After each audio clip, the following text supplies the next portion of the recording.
तो आज तारीख है 14 अक्टूबर। और अगर हम 14 अक्टूबर की न्यूज़ की बात करें तो पहली तो आई है बीएसएफ को लेके कि बाय द वे मतलब बीएसएफ की जो पावर्स हैं उनको बढ़ा दिया गया है हमारी होम मिनिस्ट्री के द्वारा। उसको न्यूज़ है कि जो हमारी यूनियन होम मिनिस्ट्री है उसके अंतर्गत हम जानते हैं बीएसएफ काम करती है।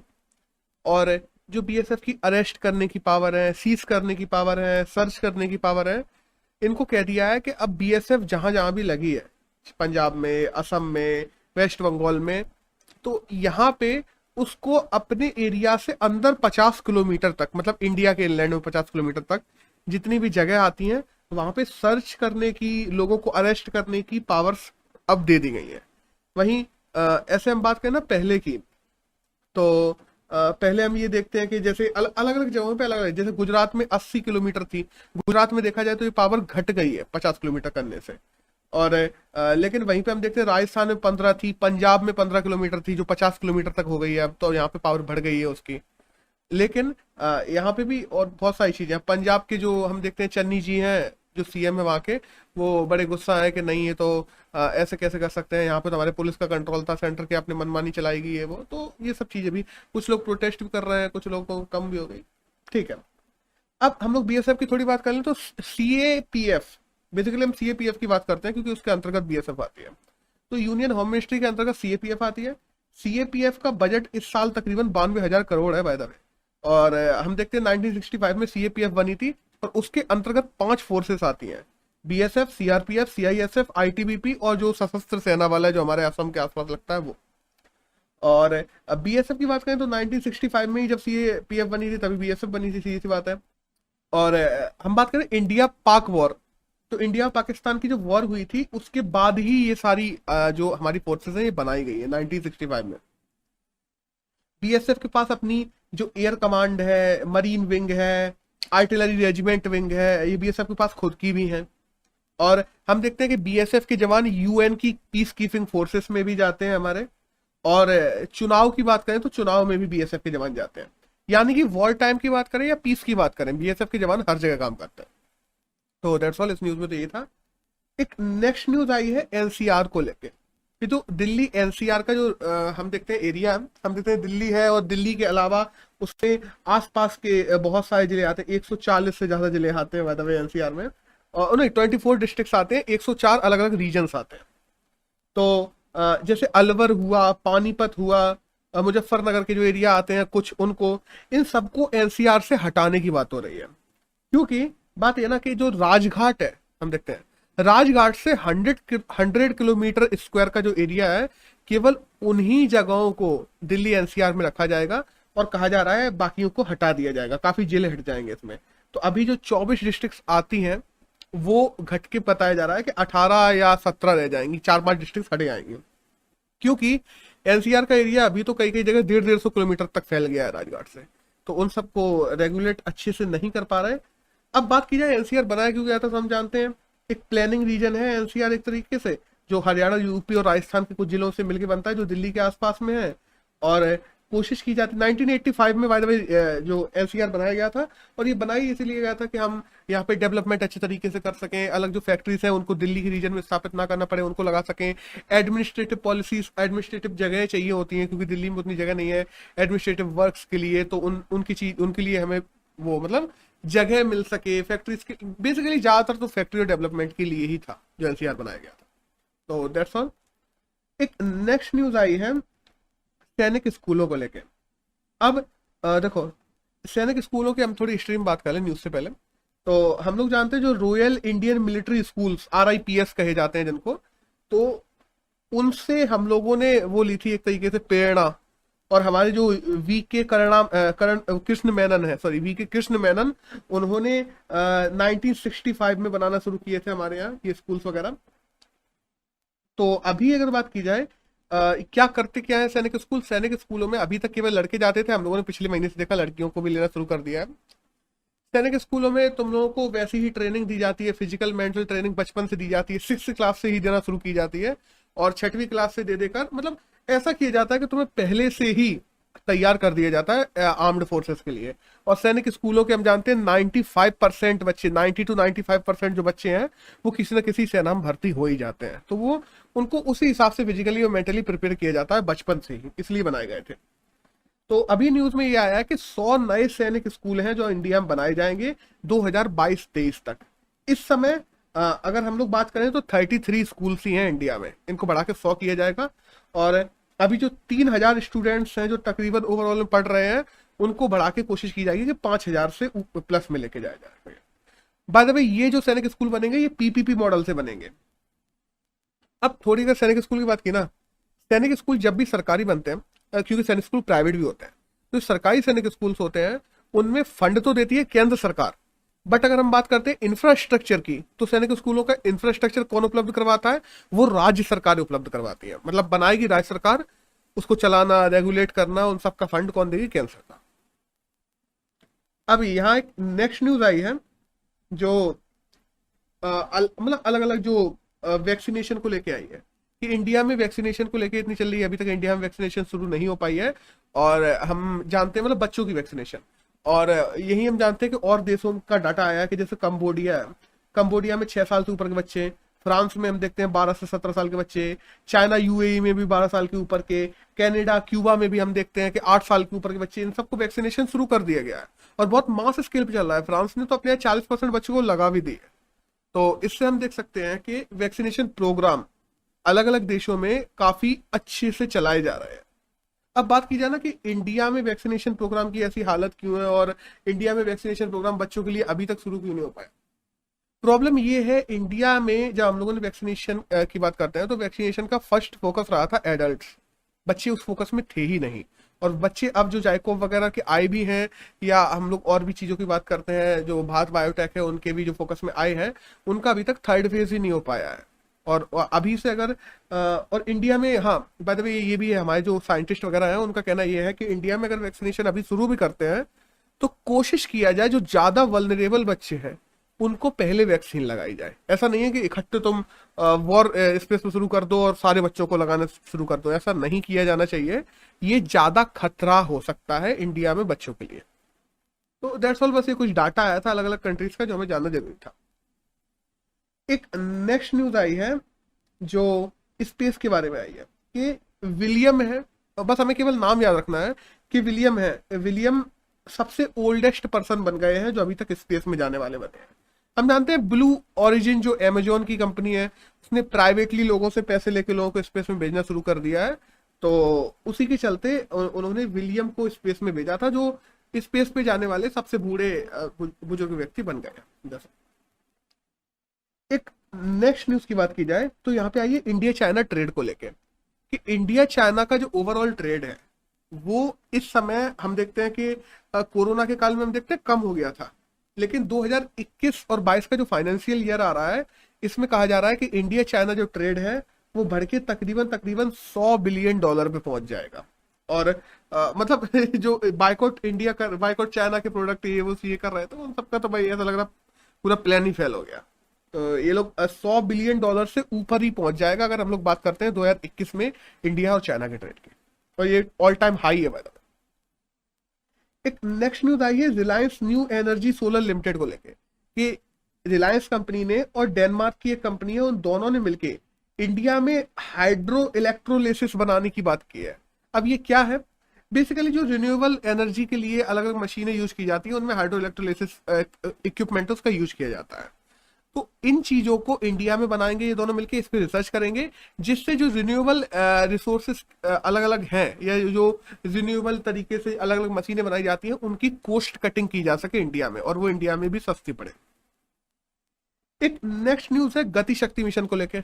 हम लोग बात कर ही चुके हैं गति शक्ति मिशन किसके लिए है कि सारी मिनिस्ट्रीज को एक प्लेटफॉर्म पे लाएंगे, उसके बाद में इंफ्रास्ट्रक्चर को डेवलपमेंट करने में ज्यादा मदद मिलेगी, इंडिया में इंफ्रास्ट्रक्चर ज्यादा गति से डेवलप हो पाएगा। तो इन सब के लिए गति शक्ति प्रोग्राम इंडिया में शुरू किया गया है।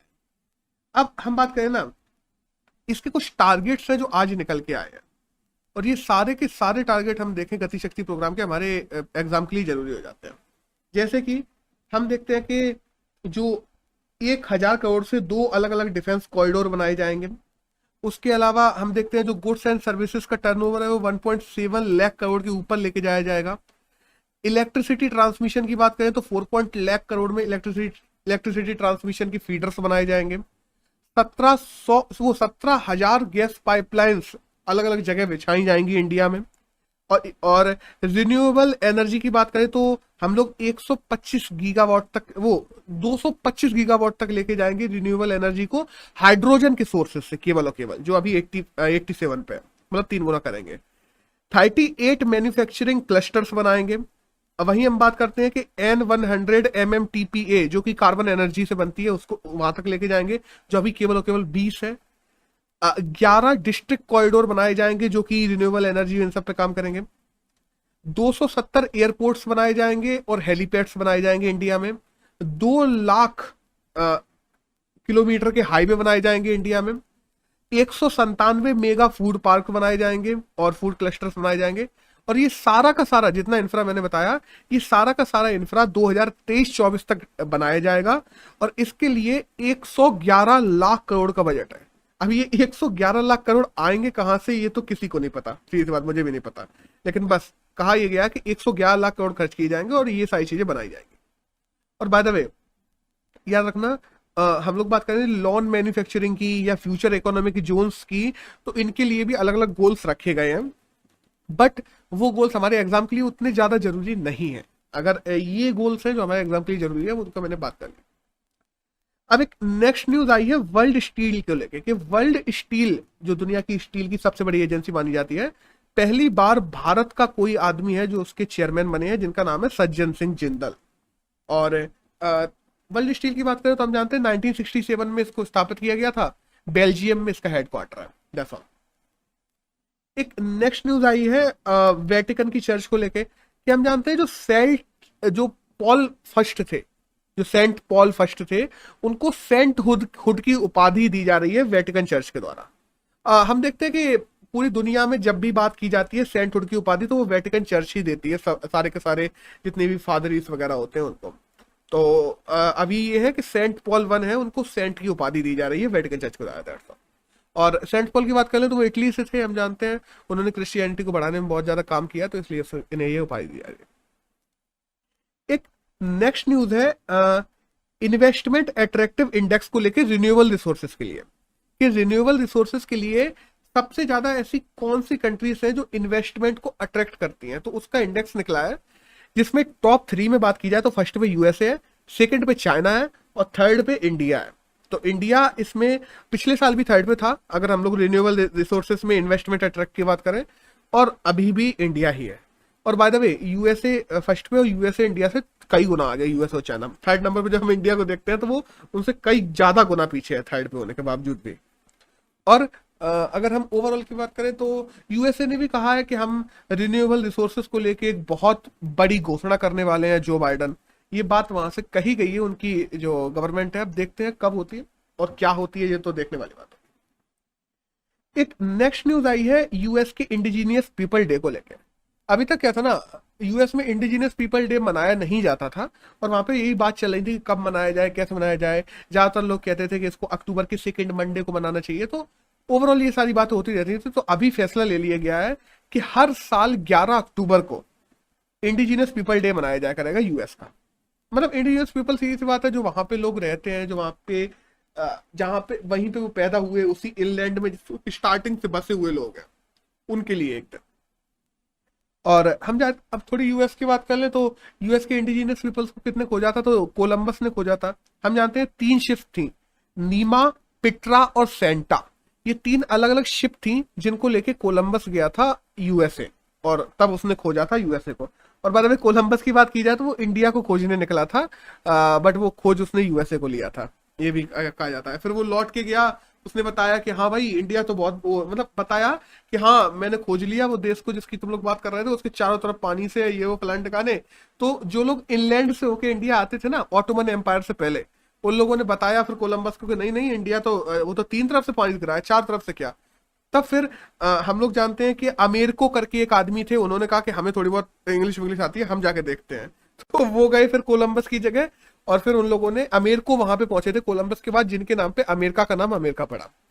और फिर बाद में हम लोग जानते हैं कि वास्को डिगामा जो थे वो समुद्र के रास्ते इंडिया आए थे, तो वो भी दो शिप्स लेके आए थे, गैब्रियल और रेफेल। और Vasco da Gama by the way 3 bar India आए थे। पहली बार तो जब आए थे तो कुछ लेके नहीं आए थे, लोगों ने जेल वेल में डाल, ऑटोमन एम्पायर आ गया बीच में, ऐसे जोन बन गया कि नहीं आना जाना रुक गया। तो उस वजह से यूरोपीय लोगों ने ज्यादातर ये जो केप ऑफ गुड होप होते हुए जो इंडिया का रास्ता है वो खोजा था। एक नेक्स्ट न्यूज है देश का मेंटोर प्रोग्राम को लेकर, कि देश का मेंटोर प्रोग्राम हम जानते हैं दिल्ली गवर्नमेंट के द्वारा शुरू किया गया है। अब इसके बारे में थोड़ी सी मतलब कुछ चीजें हैं, मतलब कल से इसको पूरी तरीके से उसमें ला दिया गया फोर्स में, कि 9th से 12th तक के जो बच्चे हैं उनको मेंटोरशिप दी जाएगी। मेंटोर ही था और वो अपना समय ही बर्बाद करते हैं, तो इनके लिए देश का मेंटर प्रोग्राम शुरू किया गया है करियर गाइडेंस के लिए, और जो कि मिनिमम 2 महीने की गाइडेंस दिया जाया करेगा इसमें हर बच्चे को। और एजुकेटर्स वो करेंगे जो मॉनिटर भी किया करेंगे कि हाँ बच्चे का मन कैसा है क्या है, मतलब देखेंगे कि बच्चा किसकी तरफ रुझान ज्यादा है, तो उन्हें उसी प्रकार से मेंटर करेंगे। इस बार एक नेक्स्ट न्यूज है हेलीज पासपोर्ट। हेलीज ने कह दिया था ना कि चेंजेस हो सकते हैं अभी इसमें, तो इसलिए हमने डिस्कस नहीं किया था, लेकिन अब पूरी उन्होंने कह दिया कि नहीं कोई चेंजेस नहीं है, यही है। तो आप डिस्कस करते हैं कि हेलीज पासपोर्ट रिपोर्ट आई है 2021, जो कि कौन सी ट्रेवल फ्रेंडली ज्यादा जगह है उन सब को लेके आती है। तो जापान हम देखते हैं कि हेलीज पासपोर्ट रिपोर्ट में नंबर 1 पे आया। इंडिया जो कि पिछले हम देखते हैं कि 86 नंबर पे था, 84th पे था, उससे तो पहले 86 पे आया और अब 90th नंबर पे आ गया है। बाय द वे 90th पे अकेला इंडिया नहीं है, 90th नंबर पे हम देखते हैं कि वर्किनो फासो भी है और तजाकिस्तान भी है। तो वर्किनो फासो और तजाकिस्तान के साथ में है इंडिया 90 नंबर पे। और जो इंटरनेशनल एयर ट्रांसपोर्ट एसोसिएशन होती है उसके द्वारा ये डाटा लेकर तब ये रिपोर्ट बनाई जाती है, अगर बात की जाए। और अगर बात की करें कि इंडिया में कितनी कंट्रीज को हम लोगों ने वीजा फ्री कर रखा है, तो तकरीबन 58 ऐसी कंट्रीज हैं जिनको इंडिया में वीजा फ्री ट्रेवल की छूट दी हुई है इंडिया ने। That's all. एक नेक्स्ट न्यूज आई है ग्रीनरी को लेके, एनजीटी को। अभी क्या हुआ था ना ब्रो, कि हमारी जो नेशनल ग्रीन ट्रिब्यूनल है, जो कि हम देखते हैं कि देश में इन्वायरमेंट से रिलेटेड कोई भी क्राइम होता है, कोई भी चीज होती है, तो उसके केसेस एनजीटी ही सुनती है, जिसके सीईओ बाय द वे आदर्श गोयल है, और स्टार्टिंग से वही है जब से बनी है। बाद में हाँ पहले अमिताभ कांत थे, वो बदल गए थे, आदर्श गोयल होते थे, सॉरी। और तो हुआ क्या ना कि एनजीटी को हमारे केंद्र सरकार ने कह दिया था कि अगर एनजीटी खुद से किसी भी केस को नहीं ले सकती जब तक वो केस एनजीटी को ना दिया जाए। ये बात हमारी केंद्र सरकार के द्वारा कही गई थी अभी पार्लियामेंट में। तो सुप्रीम कोर्ट ने कल ये कह दिया है कि नहीं, ऐसा नहीं है। ग्रीनरी को लेके कोई भी अगर मुद्दा आता है तो एनजीटी अपने मन से वो मुद्दा अपने पास में मंगा सकती है और उस मुद्दे के खिलाफ कार्रवाई कर सकती है, उनकी पैरवी कर सकती है। भाई सीधी सी बात है ना कि सुप्रीम कोर्ट ने दिखा दिया कि केंद्र सरकार नहीं बताएगी क्या रूल्स एंड रेगुलेशन है, रूल्स एंड रेगुलेशन फॉलो करवाना हमारी जिम्मेदारी है, सीधी सी बात है। और हम मानते हैं कि एनजीटी का फॉर्मेशन 2010 में किया गया था एनजीटी एक्ट के द्वारा, और इसके सीईओ जो है वो अमिताभ कांत है, जैसा। और सीईओ अमिताभ कांत थे, आदर्श गोयल हैं, सॉरी ये मैं बार बार गलत बोल रहा हूं। एक नेक्स्ट न्यूज आई है वर्ल्ड आर्थराइटिस डे को लेके। आर्थराइटिस हम जानते हैं घुटनों की बीमारी है जिसमें घुटने ज्यादा करीब आ जाते हैं, ज्यादा दूर चले जाते हैं। कई बार उम्र की वजह से होती है, कई बार ये हम देखते हैं बेड लाइफ स्टाइल की वजह से होती है। तो 12 अक्टूबर को वर्ल्ड आर्थराइटिस डे मनाया जाता है।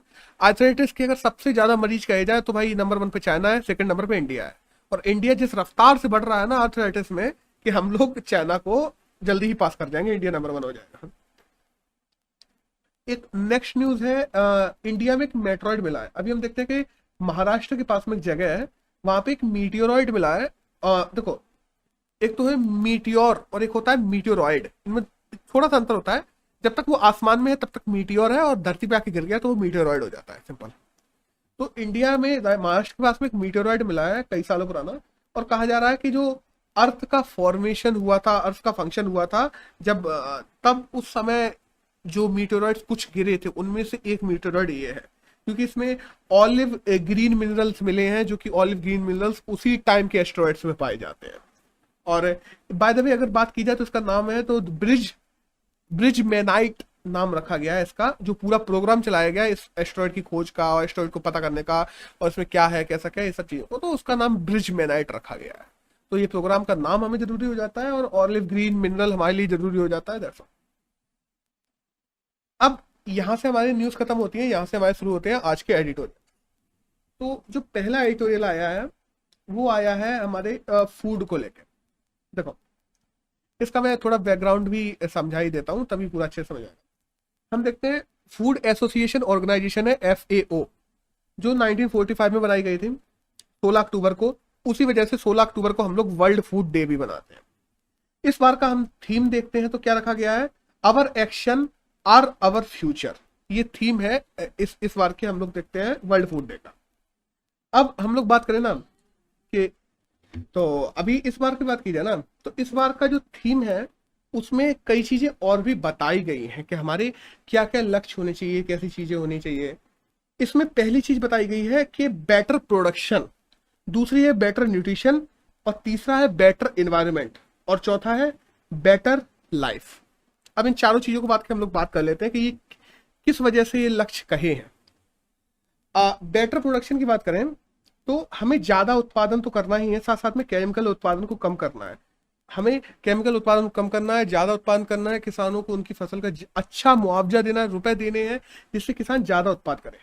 उससे क्या होगा, जो एलाइटेड एक्टिविटीज है वो भी बढ़ाने, हाँ इनके लिए हमें एलाइटेड एक्टिविटीज को भी बढ़ाना जरूरी है। एलाइटेड फार्मिंग एलाइटेड एक्टिविटीज क्या होती हैं, जैसे स्टोरेज की बात कर लो, प्रोसेसिंग की बात कर लो, है, और पोस्ट हार्वेस्टिंग टेक्निक्स की बात कर लो, तो इनको भी हमें अच्छा करना जरूरी है, जिससे ओवरऑल प्रोडक्शन बढ़ाने में मदद मिले।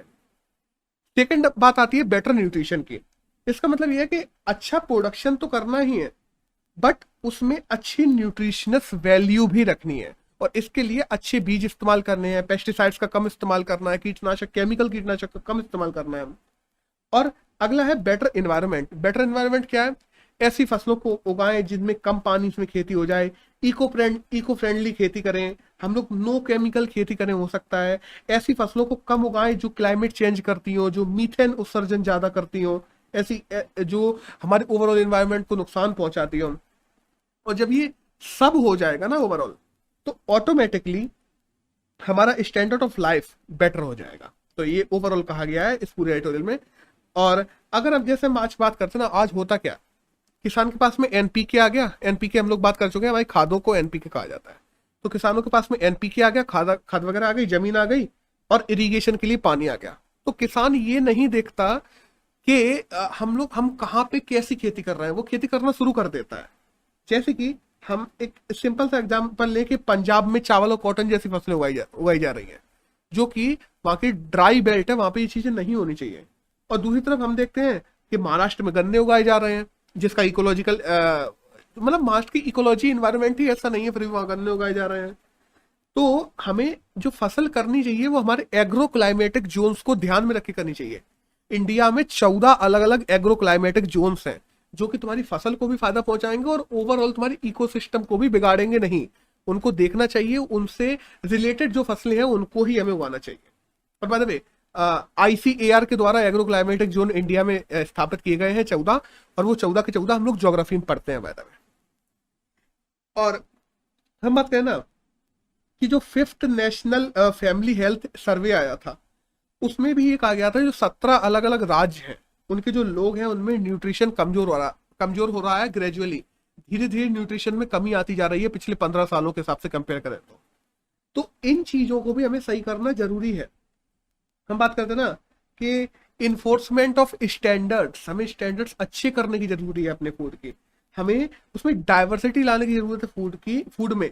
और जो हार्वेस्ट लॉस होता है ना, उसको रोकने की जरूरत है, जल को स्वच्छ करने की जरूरत है, जिससे हमारी ओवरऑल न्यूट्रिशन फायदा मिले।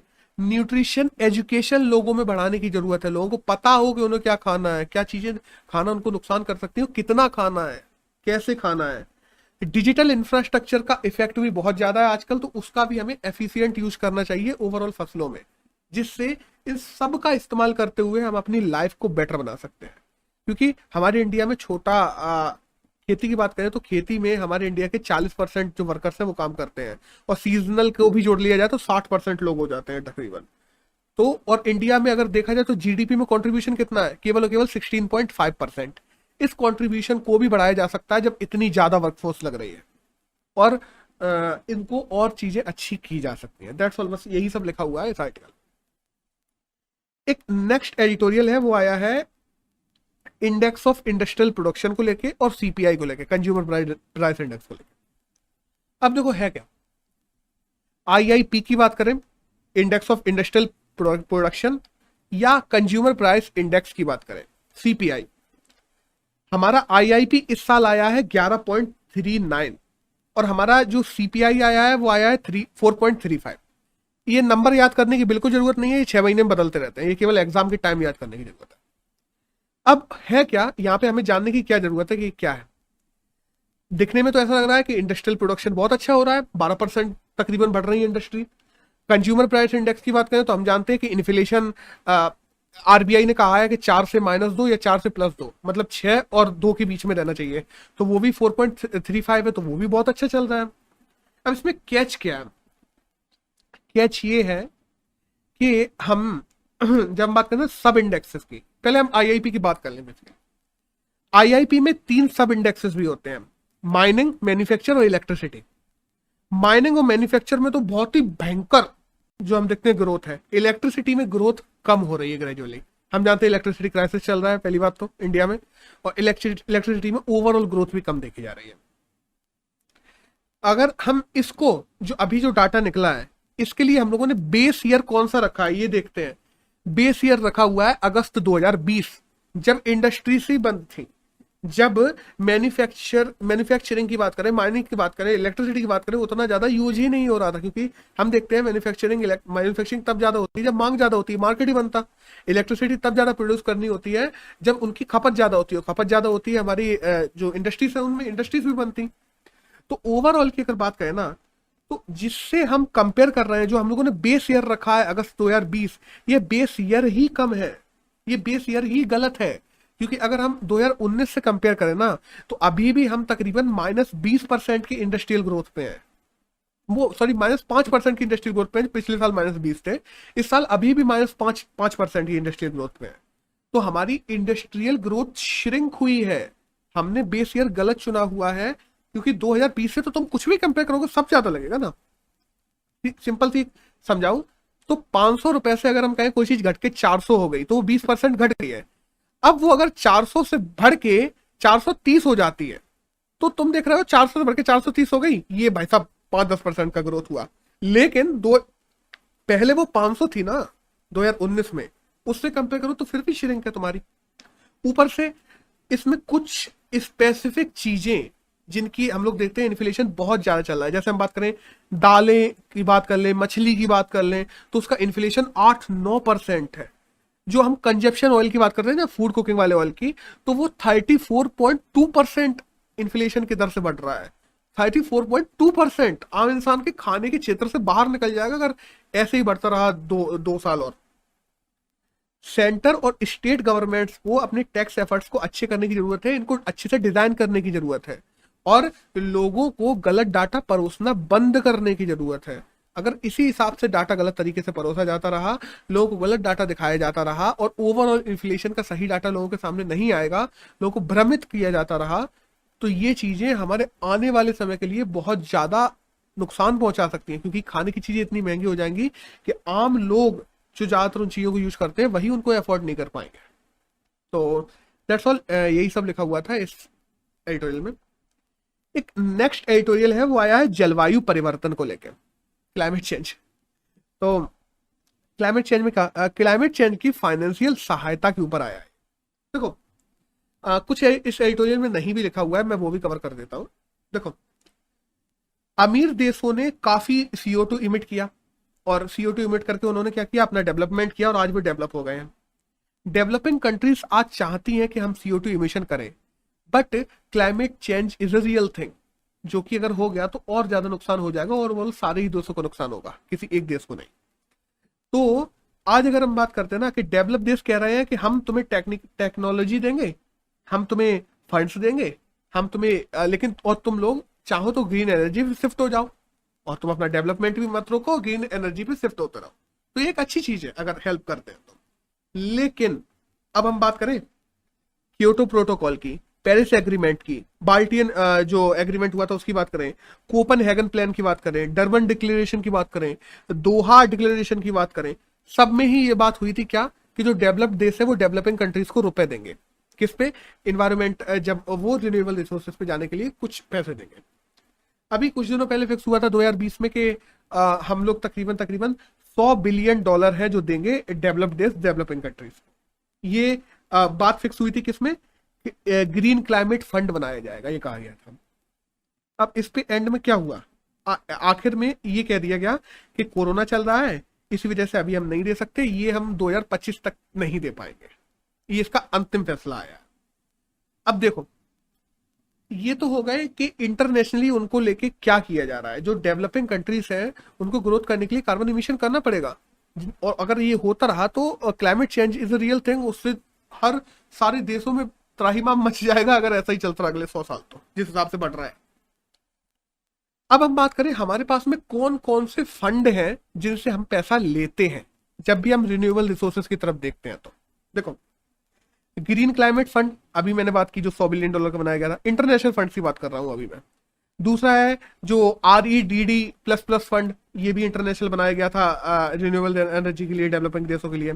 हम ग्लोबल इन्वायरमेंट फैसिलिटेशन की बात कर लें, GEF, जो रियो के लिए फंड बनाया गया था, रियो में जो समिट हुई थी क्लाइमेट चेंज। वर्ल्ड बैंक की बात कर लें हम लोग, एशियन बैंक की बात कर लें, ये लोग भी जो ग्रीन प्रोजेक्ट्स होती हैं उनको अलग से फंड दे देती हैं, ज्यादा फंड दे देती हैं। अब यहाँ पे हम बात करें कि नेशनल हम पे कौन कौन से फंड है, तो हम बात करें नेशनल एडेप्टेशन फंड की, AMPA फंड की बात कर लें जो हम लोगों ने जंगल के लिए बनाए थे कि आए भाई जंगल काटो और उसके बाद में इस फंड में रुपए डालो, उसको हम गिरने के लिए यूज करेंगे। बढ़िया भाई, तो जो भी है। फिर हमारे पास में नेशनल इन्वायरमेंटल बजट भी है, क्लियर एनर्जी फंड है हमारे पास में। RBI ने बैंकों से कह के भी रखा है कि अगर जो ऐसे प्रोजेक्ट हैं जो ग्रीनरी के लिए काम कर रहे हैं उनको लोन देने में प्रायोरिटी लैंडिंग में रखो, कि मतलब उनको लोन पहले दो अगर जो कोई ग्रीनरी में काम कर रहा है। हमारे पास में इंटरनेशनल सोलर अलायंस है जिसके भी फंड बने हुए हैं जिनसे हम पैसे लेते हैं। हम लोग हमारे देखते हैं सेबी ने अलग अलग इंडेक्सेस बना दिए हैं कि हम इंडिया ग्रीनरी में कैसे काम कर रही है, चाहे कार्बन इंडेक्स की बात करें, कार्बन एक्सपेंसी की बात करें, ग्रीन एक्सचेंज की बात करें, कार्बन एक्सचेंज की बात करें, मतलब बहुत कुछ है। हम पे डोमेस्टिक रूप से भी काफी चीजें हैं, इंटरनेशनल रूप से भी काफी चीजें हैं। इसके बाद भी इंडिया ने अभी क्या किया था, इंडिया ने UNFCCC जो क्लाइमेट चेंज की बात करती है उसमें 2015 में अपने 8 लक्ष्य बताए थे, और वो 8 के 8 लक्ष्य हमें याद होने चाहिए बाय पॉइंट। अब वो सबके सब मैं यहाँ पे डिटेल में डिस्कस नहीं कर सकता, नहीं तो वीडियो भाई 3 घंटे की हो जाएगी, इसलिए मैं छोटे छोटे में बता दे रहा हूँ कि देखो उसमें जो 4th लक्ष्य था ना हमारा, उसमें हम लोगों ने साफ साफ साफ कहा था कि हम लोग 20% फॉसिल फ्यूल को नॉन फॉसिल फ्यूल में आ जाएंगे। जो अभी हम लोग 100% फॉसिल फ्यूल में है उसमें 20% की कमी लाएंगे, कब तक? 2030 तक। लेकिन इंडिया ने एक लाइन और लिखी थी, ये हम तब करेंगे जब डेवलप्ड कंट्रीज हमको फंड देंगी और डेवलप्ड कंट्रीज हमें टेक्नोलॉजी देंगी। अब डेवलप्ड कंट्रीज ने क्या कह दिया कि 2025 तक हम कुछ नहीं करेंगे। तो इंडिया अब जब 2025 तक जब डेवलप्ड कंट्रीज ही फंड नहीं देंगी तो इंडिया अपने लक्ष्यों को मानने के लिए बाध्य नहीं हो जाता, और जब बाध्य नहीं है तो करो कार्बन एमिशन भाई, खुल के करो, सीधी सी बात है। अब हम बात करना कि OECD की, तो OECD ने एक डाटा निकाला था। OECD ने कहा था कि तकरीबन $78.9 बिलियन दिए गए हैं अलग अलग देशों को 2018 में। किसके लिए? डेवलपिंग कंट्रीज को डेवलप्ड कंट्रीज ने दिया। इसको भी लेके इंडिया ने सवाल उठाए हैं, क्योंकि देखो तुमने एक्सपोर्ट क्रेडिट में कोई चीज कम कर दी, या मान लो तुम्हारी कंपनी आके हमारे यहाँ लगे ग्रीनरी में कोई काम करने लगी, तो इसको भी तुम क्या अपने ग्रीन फंड में गिन लोगे? ये तो नहीं गिनोगे ना, सीधी सी बात है। तुम्हें हमें पब्लिक क्रेडिट देना चाहिए, तुम्हें हमें अनुदान देने चाहिए, तुम्हें हमें सस्ते लोन देने चाहिए, उनको तुम अपने उस 100 बिलियन में गिनोगे। ये नहीं है कि तुमने आके हमारे यहाँ कंपनी लगा ली, उसको ग्रीन कर दिया तुमने अपनी ही कंपनी को, और कह दिया कि हमने इंडिया को इतना फंड दिया। ये कौन सी बात हुई भाई? तो OECD अपनी चीजों को बदल के दिखाता है। ये OECD का यहाँ पे कहा जाना एक तरीके से ये लोग फ्रॉड कर रहे हैं लोगों के साथ सीधी सी बात ये है, ऐसा फ्रॉड नहीं चलेगा। और हाँ, और जो हमारी डेवलप्ड कंट्रीज है उनकी बात कर लें, ओबामा ने कहा था हम इसके लिए $3 बिलियन दिया करेंगे। वहीं ट्रंप ने इस चीज को पूरा ही बंद कर दिया था, उसने क्लाइमेट से पूरे हाथ ही खींच लिए कि हम पेरिस एग्रीमेंट से ही मना करते हैं। फिर इसके बाद में आते हैं हमारे बाइडन जी, इन्होंने कह दिया कि $1.2 बिलियन देंगे हम। तो ये क्या है? तुम $3 बिलियन देते हो, तुम्हारा अगला प्रेसिडेंट चेंज होता है, बंद कर देता है, फिर अगला प्रेसिडेंट आता है उस $3 बिलियन को घटा के $1.2 बिलियन पे ला देता है। ये क्या है मतलब? क्लाइमेट चेंज के लिए डेवलप्ड देश भी उतने ज्यादा सतर्क दिखाई नहीं देते जितनी उनको सतर्कता दिखानी चाहिए, जितनी सीरियसनेस दिखानी चाहिए वो नहीं है। ना ही क्लाइमेट चेंज में मतलब डेवलप्ड कंट्रीज को ही ज्यादा दिखानी चाहिए, क्योंकि उनकी ये जिम्मेदारी बनती है कि तुमने सबसे ज्यादा क्लाइमेट में नुकसान किसने किया, तुम लोगों ने किया। CO2 तुमने ही इमिशन की ज्यादा, तुम आज डेवलप्ड हो गए, तो तुम्हें देशों की मदद करनी चाहिए अगर तुम चाहते हो कि क्लाइमेट चेंज का असर ना हो, कम हो। अब इसमें एक रिपोर्ट आई थी, UNEP की एक रिपोर्ट आई थी, एडेप्टेशन गैप रिपोर्ट। उसमें ये कहा गया था कि अगर आज से ये फंड जैसे आज जो दिए जा रहे हैं, अगर आज नहीं दिए गए तो आज से हम लोग अगर बात कर लें ना 2050-60 की, उस समय इतना ही क्लाइमेट चेंज करने के लिए इन फंडों को 7 गुना करना पड़ जाएगा। मतलब अभी दे रहे हैं फंड तो ठीक है, अभी सस्ते में काम हो जाएगा, अगर अभी नहीं देते हैं 2050 में इन्हीं फंडों को 7 गुना करना पड़ जाएगा।